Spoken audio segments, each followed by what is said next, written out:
This show is presented by the 323 Network. You can watch all your favorite 323 friends and shows on the 323 Network YouTube channel, follow us on all social media platforms at 323read, and support us as we continue to grow at patreon.com/323read. That's 323REID.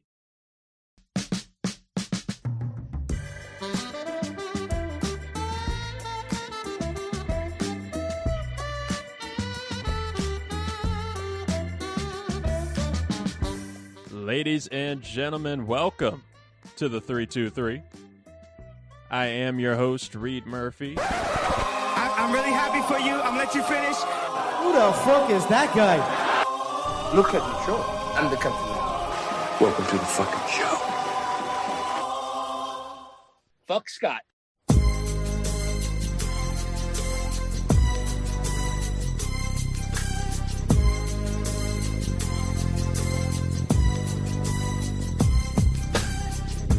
That's right, folks. We are back for another installment of College Shame Day.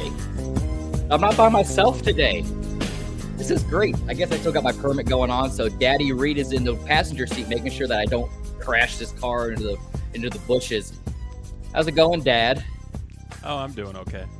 You're It's just good doing to see okay? you, son. Yeah, it's good to see you holding down the fort, holding down the thing. I'm so relaxed right now. I could just eat a plate of macaroni and cheese and chill. Well, you know what? You bring up a really good point there, because for those of you who don't know, a little peek behind the production curtain, it is currently August 28th. Yesterday was August 27th. I got to see Reed live in person for a little bit of a fantasy football draft shindig, but that wasn't the only thing that we were celebrating yesterday. Reed, we were celebrating your birthday yesterday, so happy birthday again to you. Felicianos. Man, it's just a great time to celebrate. You can sit down have a nice meal. You get to have the macaroni and cheese again. It's good. Reed, did you hear that? I did hear that. I think we have someone at the door. Who could it be? It's multi-platinum recording artist Beyonce here to wish you a happy birthday. What? Oh, sing it, B. Bee's Heat. Oh, this is beautiful. I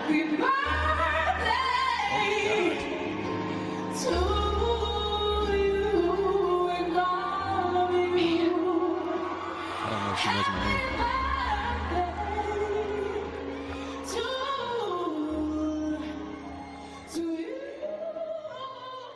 Oh, Wow, wow, good. Look at that. What a great Thank birthday you. present for you, Reed. That's Thank great. you, Queen.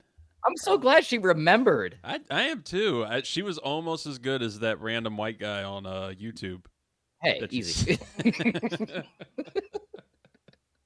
No, but in all seriousness, Reed, happy birthday again. The heart and soul behind the 323 Network and the one who's given, a white guy a platform and a mic to do something with.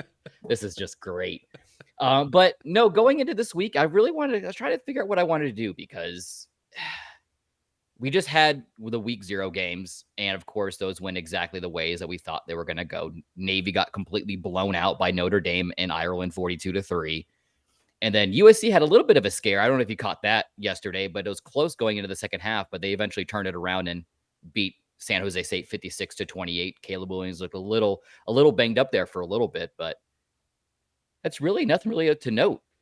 So when I sat back and I was kind of trying to figure out what I wanted to do this week going into week 1, I was like, you know what? Reed has always asked me, Scott, I need to learn more about college football. I want to know it. I want to know more. So I was like, this is a really good teaching moment to go over with Reed. So sat down at the computer for hours and hours on end and actually went and deep dove into every single college football game of the year and made my predictions for everything. And folks, when I say everything, I mean everything. I showed Reed this and he was very shocked that the amount of time and effort I put into this was there. So, hey, it is what it is. But no, I want to roll into it, just kind of go conference by conference, starting with the ACC, and then we'll kind of go into some more postseason predictions as well. And there's no better way to start than the ACC.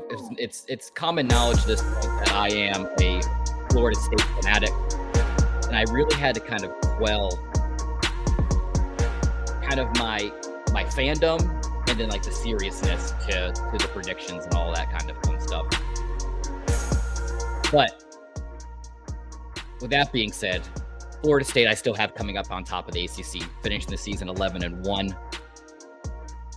Got some really great key additions getting transferred in.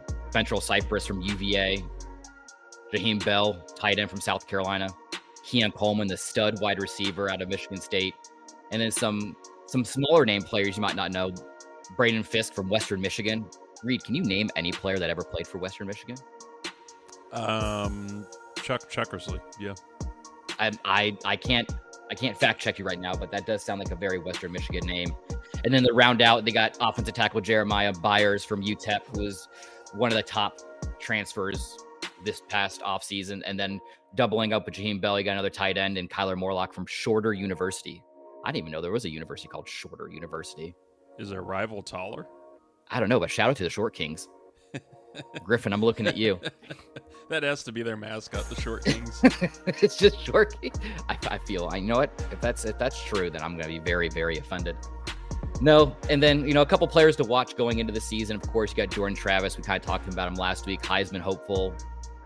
Looks to be a NFL candidate. Last year, he had played in 13 games, threw for 3,200 yards, 24 touchdowns, and 5 picks.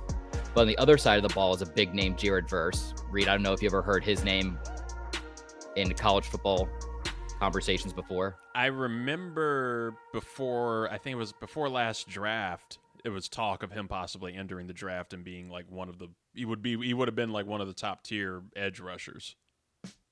Right.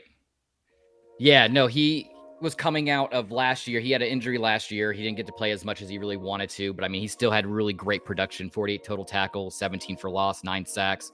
He was still going to be projected into that top 10 kind of realm in last year's draft, but he decided to come back and run it back one more year.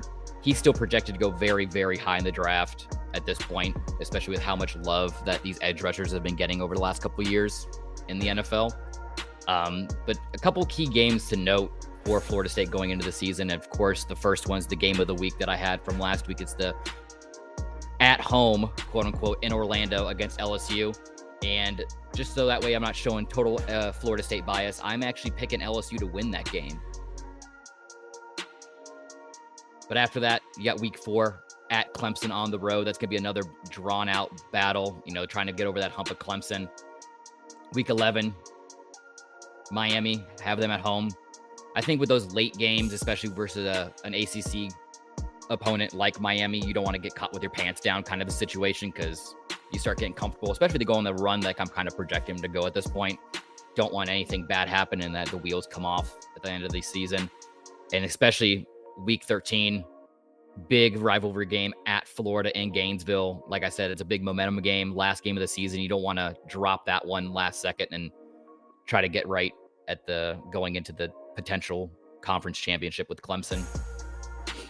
Moving on for the Big Ten, got Michigan coming out perfect 12-0. I mean, you look at the firepower in the Big Ten. You got Ohio State, you got Penn State, Michigan State, Wisconsin, and Iowa. I mean, there's a good 6 teams in there that could easily make a run this year for that Big Ten championship. Of course, Michigan has some other issues going on right now, especially around Jim Harbaugh, who's out for the first 3 games. I mean, they're at home. They're not versus anybody. They're versus East Carolina, UNLV, and Bowling Green. I really don't see them having that big of an issue, but you're without. Last year, they had backup quarterback Cade McNamara, who now transferred to Iowa. But I mean, you're bringing in linebackers Ernest Hausman from Nebraska, from another Big Ten school, and then you get edge Josiah Stewart from Coastal Carolina, Miles Hinton, Drake Nugent, and Ladarius Henderson, all coming in to shore up that offensive line. I mean, that's really, really great players, 2 of which from Stanford. I guess everyone from Stanford's kind of figuring that's a sinking ship and they want to get out before anything gets any worse. But 2 big names, especially going from last year, you got running back Blake Corum, end of the season late with an knee injury. He's looking to bounce back after last year's 12-game stint, 1,400 yards and 18 rushing touchdowns. That's huge production, especially in the Big Ten. He's another one of those NFL candidates that look to kind of come in, but this is side conversation, Reed, that we've had with the running back market in the NFL. Who knows what's going to end up happening from here on out. And then, of course, J.J. McCarthy, the quarterback, threw 14 games last year, threw for 2,700 yards, 22 touchdowns, and 5 picks. But for them, really the two biggest games of the year are Week 11 at Penn State and then Week 13 at home against Ohio State. Those two games are going to play really big roles into how that, especially the East Division in the Big Ten, kind of pans out going into that championship weekend. Big 12 got Texas winning it on their last season, going to the SEC next year with Oklahoma. I think they're going to try to go out with a bang, especially trying to course correct after what would be an underwhelming and lackluster 8-5 last year. Try to hope Steve Sarkisian can actually get the Texas helpful kind of riding a high going into competing with the SEC exclusively next year. No real big changes. I mean, they did grab Adonai Mitchell, wide receiver from Georgia. They got a safety, Jalen Catalan from Arkansas, and then a cornerback, Gavin Holmes from Wake Forest, that were of note. So hopefully that should help, especially in the pass defense, getting those two guys back there and getting another weapon on offense. But really, my biggest question mark for Texas is in the running back. You have Bijan Robinson gone. You got Roschon Johnson gone, both in the NFL. So who's the next man up? I mean, Jonathan Brooks has been showing really, really great flashes in workouts this year. I mean, the two words that I saw being linked to him are explosive and efficient. And Reed, I don't know if you can think of any better words that you would want out of a running back than explosive and efficient. No better words that you would want out of a running back, and not really something you'd want to hear about yourself in, bed or whatever.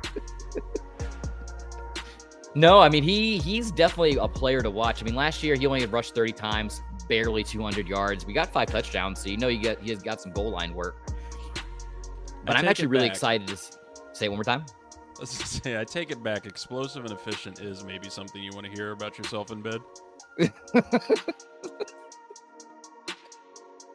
We'll put that on a poll somewhere down the line. But no, another player really to watch for Texas is 5-star recruit from this recent 2023 class, linebacker Anthony Hill Jr. I mean, talk about a monster, 6'3", 335, and just runs like someone stole his lunch money. And it's wild. I was actually watching some of their summer camp, and yeah, he was all over the field. Really great sideline to sideline speed. So that's one player to watch for the next couple of years. But really for them, the biggest key games are going to be week 2 against a softer Alabama team this year, but you're in Alabama. I would say it's more of a no-brainer if they're actually in Texas at a home game. But when you're going on the road against Nick Saban and team, it's still kind of really, really iffy, but I'm still giving them the edge. And then, of course, week 6 at Oklahoma for the Red River rivalry. Say that 3 times fast. I got it on my first take, so I will not attempt it again. But either way, I mean, Texas definitely owns OU in that rivalry right now. 63, 50, and 5. It's one of those storied rivalry games that I'm glad that they're still going to be able to take when they go to the SEC next year. And then rounding out week 13, Texas Tech, have them at home. Last year, they got embarrassed by Texas Tech in an overtime loss, 37-34. So hopefully Steve Sarkisian can get something going and get some payback from Texas Tech, especially going that being the last game of the regular season. Reed, you keeping up? A lot of info. I'm keeping up. I'm also, just to roll back a little bit, I found Western Michigan University alumni, and it's surprisingly stacked. Oh, man. Yeah, unfortunately. I'm sorry. Greg Jennings is in there. Greg Jennings went there? Greg Jennings, Luther Vandross, Terry Crews, Tim Allen. Wow. John Saunders. Shout out to Luther. Bruce Campbell. Wow. I guess we're just all sleeping on Western Michigan at this point. We really are. It's a little bit of a powerhouse. Maverick Carter. Huh. Wow. Well, now I'm going to have to take a deeper dive into that one. I also got caught up a little bit when you said softer Alabama team. How much softer is this Alabama team? There's a lot of question marks right now. Like I said, you're losing Bryce Young, who is arguably the best quarterback that school has ever had, and you're going into a season with a lot of question marks at quarterback. The defense is kind of taking a little bit of a dip. And then you have these SEC powerhouses really on the upturn. You got LSU, who's going to do a lot of damage this year. You got Georgia, who, even with their baby bottom soft schedule this year, still are going to be prominent figures in the SEC. And then you got these sneaky teams like Tennessee and Kentucky. I mean, even with as much shade that I can throw Florida, I mean, you got Cajun Willie Taggart at the helm down there. So who knows? They might be able to squeeze out a couple little upsets. But no, I think the college football universe is finally starting to catch up to Nick Saban, especially with all these NIL deals and different recruiting tricks you can do now. And all these kids aren't really worried about legacy of the school they're going to, and coaches specifically who have been doing it forever. They want to go to the best place they can either A, make money, B, best shot to go to the NFL, or both. And Alabama's not really the only school that can do that for you nowadays.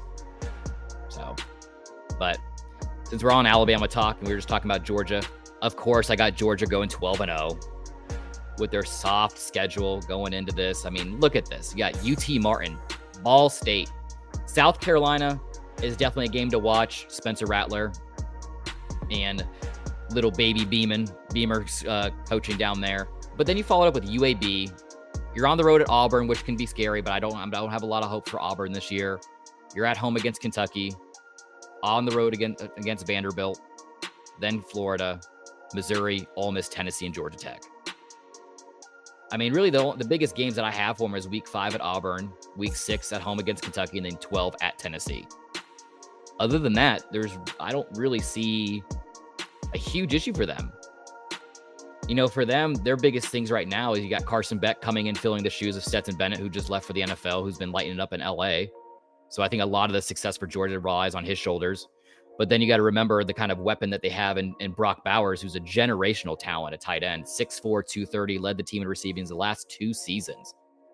Both 15 games, freshman year, 880 yards for 13 touchdowns, and then last season, 940 yards for 7 touchdowns. And he doesn't seem to be slowing down. But they're not really one team. They're not a school that really goes after this transfer portal because they're able to get so many great recruits. I mean, they had 4 5-star recruits coming in this current season. 5-star D lineman Jordan Hall, who's nationally ranked 12, second at his position. Raylan Wilson, a linebacker who is ranked 21st nationally, but second at his position. AJ Harris, a cornerback, ranked nationally 27, second at his position. And then Jonel Aguero, a safety, ranked 29th overall over the nation and second at his position. So they're bringing plenty of stud kids who are just reloading the cannons at this point. And that's why I think they're able to kind of hold off Alabama, because they are able to get a lot of these great recruits coming in. And then the conference that, aside from the ACC, that I'm actually really excited to watch, especially with the turmoil going right now, is the Pac-12. This graphic is going to look, for those at home right now, or those who are just listening and aren't able to watch this, of course, I've been showing all these graphics of the conferences and the schedules. For those who actually see this, half these teams, or actually 3/4 of these teams, are going to be gone by the end of this year. You get UCLA leaving, USC, Utah, Colorado, Oregon, Washington, Arizona State, and Arizona leaving. So it's going to look vastly different next year if there is even a graphic for the Pac-12. But no, I think the USC is going to try to go out with a bang. I mean, 11-1 last year. They dropped the Pac-12 championship to Utah, and then they followed up with another drop in the Cotton Bowl against Tulane, which I don't think anybody saw that coming. I don't know, Reed, if you ever saw that coming.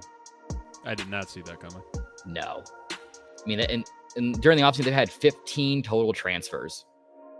All but 6 were 4-star recruits who can make an impact immediately. And they were actually ranked number 4 on the transfer rating, behind Colorado in primetime, LSU, and Ole Miss. So they're still being able to attract a lot of kids. I think that it's a tip of the cap to Lincoln Riley out in Southern California, still being able to bring in these kids. And of course, one name that everybody knows when you talk about USC football this year, it's Caleb Williams. Last year's Heisman winner. He's a front runner for this year in 2023. Just talk about Lincoln Riley, who's the quarterback whisperer, because he's gotten Caleb Williams a Heisman. He's got Baker Mayfield a Heisman at Oklahoma. Got Kyler Murray a Heisman in Oklahoma. So a lot of these quarterbacks coming out of high school are wanting to go play for him, because all but damn a guarantee at this point. If you go play for Lincoln Riley's offense, you're going to get one. I mean, talk about his stats alone last year. 14 games, 4,500 yards, 42 touchdowns, and 5 picks. I can't think of a better way to really boost your resume going into draft day than stuff like that. I mean, he's obviously going to be a top 5, top 3, potentially top number 1 overall pick if the Cardinals are keep tanking like they've been doing right now. But really for them, a couple key games. One's a really sneaky one. I don't think, Reed, you would have expected me to say this, but week 6 at Colorado in prime time. I was just about, when I looked at it at first glance, I was trying to think, Colorado, I bet, is the one that he's going to go with as the sneaky. I mean, it shouldn't really be a problem, but I mean, they kind of, like I said, this first game with San Jose State, it took them a little bit to kind of catch fire in that second half, but I mean, you're going to Boulder, it's prime time, all the lights are going to be there. USC, I mean, I can't think of a bigger win that prime time that Deion Sanders would want to have than at home against USC. So I feel that game alone, if they're able to actually pull away with a win against Lincoln Riley at that point, that's going to make a lot of people quiet that watch college football. And then following that, of course, it's the annual Notre Dame game. It's another one of those storied rivalries. They're going to be playing in Notre Dame. And then week 12 at Oregon. That game alone could make the difference between who's playing for that championship and who's not. But I still have USC going to perfect 12-0. Those are all my conference. Rest in peace season for the Pac-12. Rest in pieces. They are just, and there's day to day it like changes. Like there's some days where they start, I get reports that like they're looking to actually merge with the Mountain West, and then there's other reports where they're trying to actually entice teams from the Mountain West and the AAC. But it's not going to end anytime soon with this Pac-12 debacle at all. But no, and then something else that we kind of talked about kind of briefly last week were the AP poll. The first preseason AP poll went through that kind of in length, what I liked, what I didn't like. Of course, SEC had 6 total teams. The Pac-10 and 12 both had 5. The Big 12 had 4. And then the ACC had a lowly little 3 teams in the top 25. There's no surprise there. Reed, I got a couple fun stats for you, though, with these rankings. You ready? Yes. Would you believe that since the college football playoff inception, only 2 teams ranked number 1 actually missed out at the end of the year? 2017's Ohio State, and then Alabama last year came in ranked number 1 overall. Interesting. I didn't realize Alabama was ranked number 1 last year. Yeah, they dropped very quick. Yeah. They dropped down that poll pretty quick.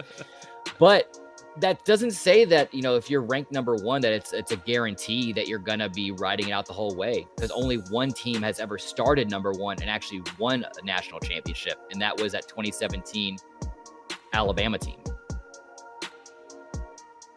So just because you're ranked number 1, and right now you got Georgia at number 1, I mean, it's just because you're ranked number 1 right now doesn't mean it's going to end that way.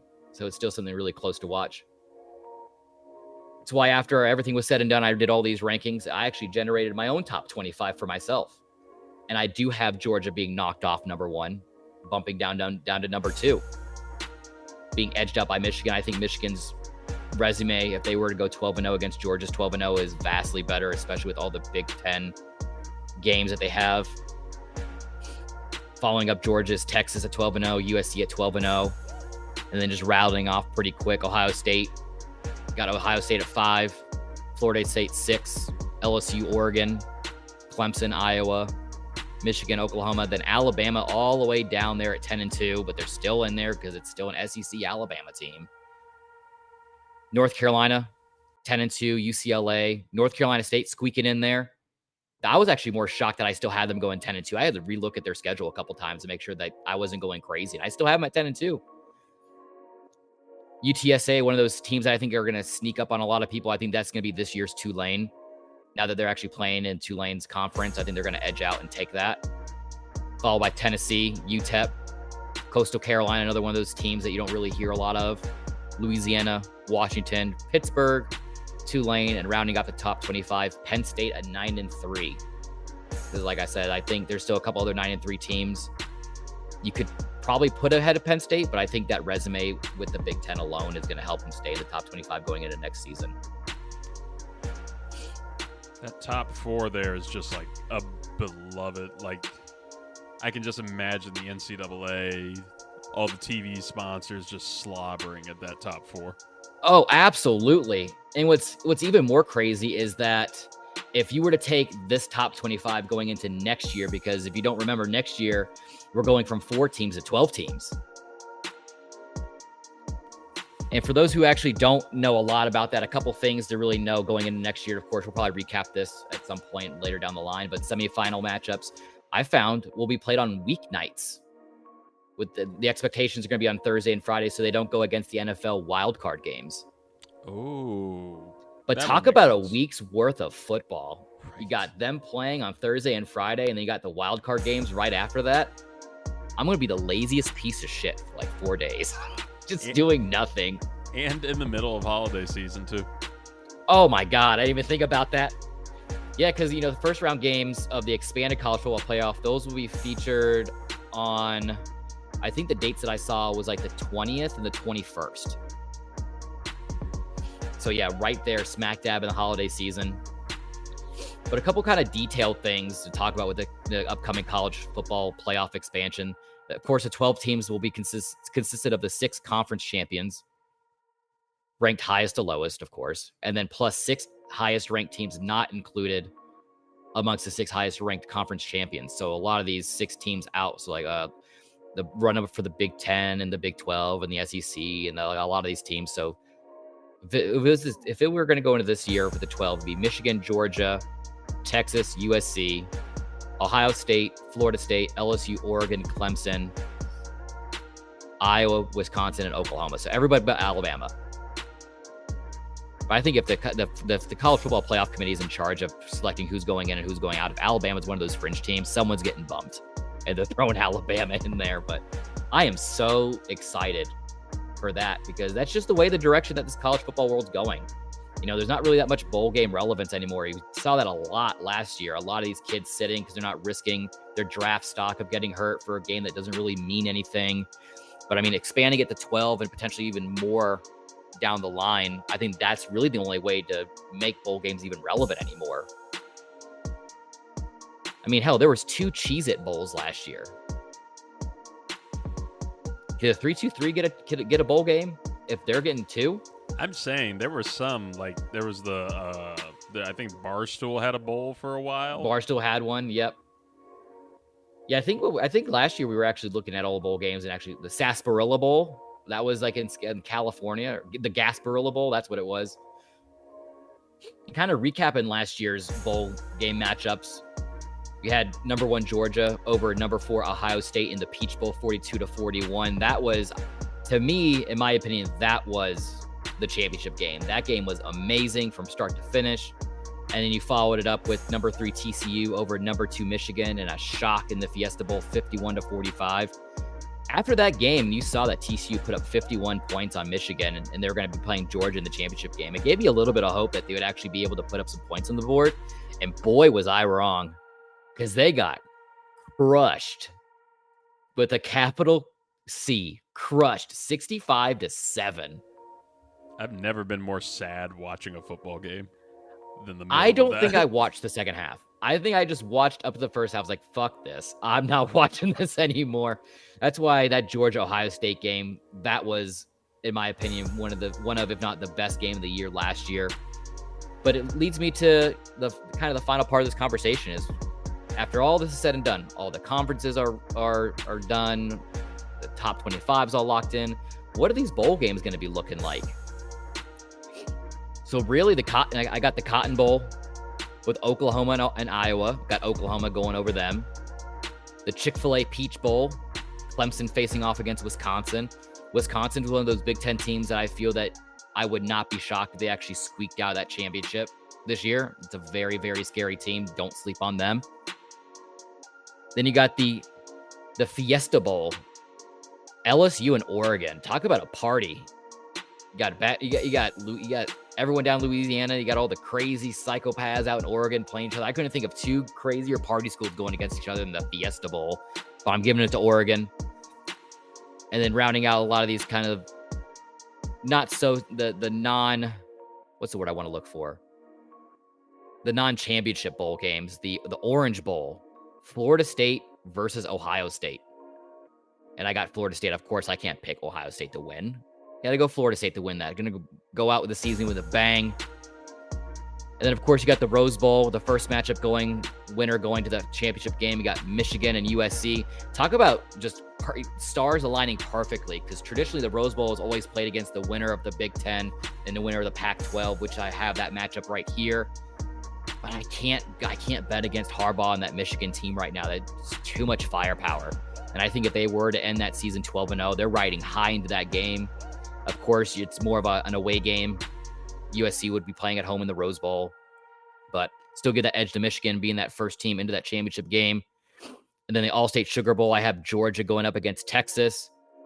And it's hard to bet against Georgia. You know, two-time national champions. They just reload season after season.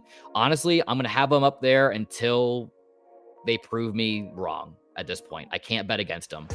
So that gives it the matchup for the 2024 championship game in Houston, Michigan versus Georgia. But this is where that knockoff with Georgia happens. I think Michigan is just way too strong. I think they have a lot of good things, great things going for that program. So I'm predicting Michigan, the 2024 national champion. Jim Harbaugh needs this, right? Like, he needs this year, because that Yes. was, it got to a scary time with him last year getting beat by TCU.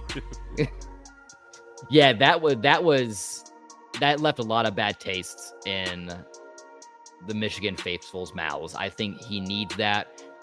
I think if he were to even go to the championship game, I think that would help kind of right the ship a little bit. But still, I think he needs that more than Kirby Smart needs. Kirby Smart needs it at this point.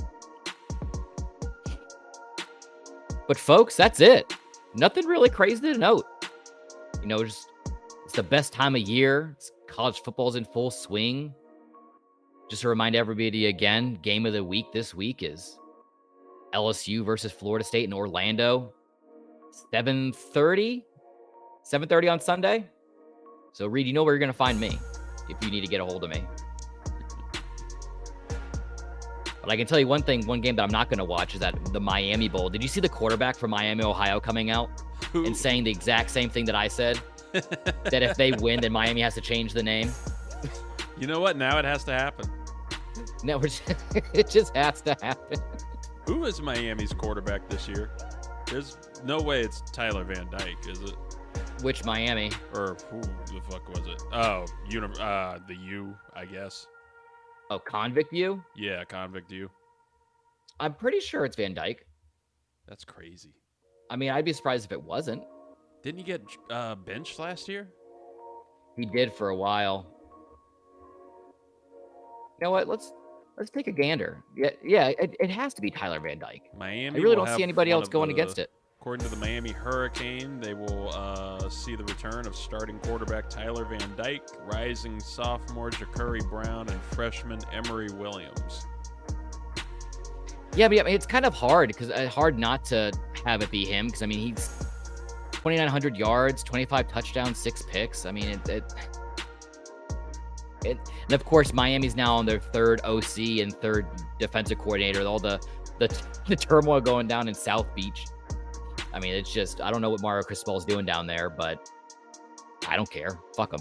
He's doing Mario Cristobal stuff. It's kind of what he did in Oregon. It's not very flashy. It's kind of boring, and that's not working. I mean, I feel like you can recruit people, especially with NIL, easily to Miami, but not when you're going to have the competition of, FSU, Florida, like everybody else is doling out this money too. And from what I saw, allegedly, the University of Miami's president or whatever has been catching some Bitcoin kind of fraud charges. I don't know. Yeah, the Miami booster John Ruiz, the NIL deals are starting to not be good because there's federal prosecutors involved with him. With I think he owns Life Wallet.